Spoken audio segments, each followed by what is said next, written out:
یہ خاصہ ہے اس قوم کا کہ اس قوم کو اگر جھکایا جا سکتا ہے تو صرف اللہ کے نام پر، باقی کسی کے نام پر یہ پیشانی نہیں جھکتی ہے۔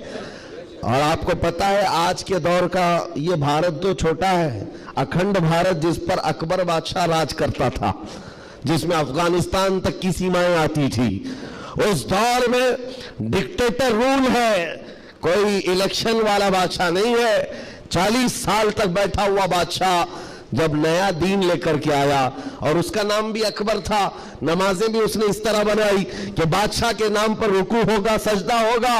میرے عزیزو، ایسا تمکنت اور ایسے جلال والا بادشاہ، لاکھوں کی فوج ہے اس کے پاس،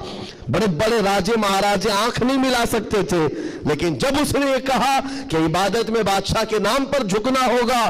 صرف 25 سال کی عمر کا مجدد الفسانی کھڑا ہو گیا،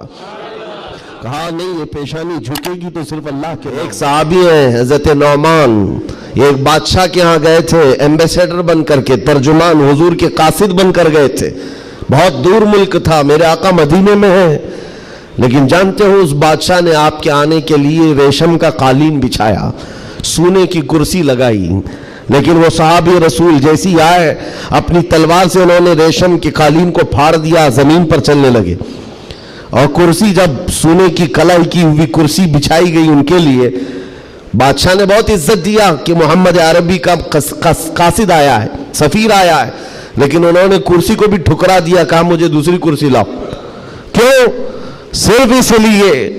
اس بادشاہ نے پوچھا کہ اتنا زیادہ غرور ہے عرب والوں میں، اتنا زیادہ ایٹیٹیوڈ ہے محمد عربی کے غلاموں میں، ان کے سفیروں میں؟ صحابی رسول نے کہا نہیں، نہ یہ غرور ہے نہ یہ تکبر ہے۔ میرے آقا صلی اللہ تعالی علیہ وسلم نے فرمایا ریشم کا استعمال مرد کے لیے حرام ہے، سونے کا استعمال مرد کے لیے حرام ہے، تو میں مدینے میں رہوں تب بھی غلام ہوں، دنیا میں کہیں پر رہوں تب بھی میں غلام ہوں۔ انہوں نے پاس و لحاظ رکھا ہے نسبت رسول کا، تو پھر وقت کے بادشاہوں کو بھی انہوں نے جھکنے پر مجبور کیا ہے۔ کس چیز کی کمی ہے مسلمانوں تمہارے پاس؟ کون سی دولت کی کمی ہے؟ سب سے بڑی دولت تو تمہارے پاس یہ ہے آج تک۔ ایک بہت بڑی بات میں بتاؤں آپ کو، یہ آپ کی مسجد کے امام ہیں، محبت چاہے جتنی بھی کرتے ہوں آپ ان سے، عقیدت جتنی بھی کرتے ہوں، ایک دن ان سے کہہ دینا مولانا عبدالکریم اپنے باپ کا نام لے کر لوگوں کو رکوع میں جھکا کے دکھائے، لوگوں کو اللہ اکبر کہنے کی بجائے اپنے باپ کا نام یا بادشاہ کا نام لے کر سجدے میں جھکا کر کے دکھائے، کوئی جھک سکتا ہے؟ ارے بادشاہ وقت بھی یہاں آ کر کھڑا ہو جائے اور کہے میرے نام سے جھک جاؤ، مجال ہے کوئی ایک بھی پیشانی جھکے گی؟ نہیں جھکے گی۔ ہاں اگر ایک کمزور کسان کا بچہ بھی حافظ قرآن ہو اور آ کر مصلی پر صرف اللہ کا نام لے، سب کی پیشانیاں جھکتی۔ یہ خاصہ ہے اس قوم کا کہ اس قوم کو اگر جھکایا جا سکتا ہے تو صرف اللہ کے نام پر، باقی کسی کے نام پر یہ پیشانی نہیں جھکتی ہے۔ اور آپ کو پتا ہے آج کے دور کا یہ بھارت تو چھوٹا ہے، اکھنڈ بھارت جس پر اکبر بادشاہ راج کرتا تھا، جس میں افغانستان تک کی سیمائیں آتی تھی، اس دور میں ڈکٹیٹر رول ہے، کوئی الیکشن والا بادشاہ نہیں ہے۔ 40 سال تک بیٹھا ہوا بادشاہ جب نیا دین لے کر کے آیا، اور اس کا نام بھی اکبر تھا، نمازیں بھی اس نے اس طرح بنائی کہ بادشاہ کے نام پر رکوع ہوگا، سجدہ ہوگا۔ میرے عزیزو،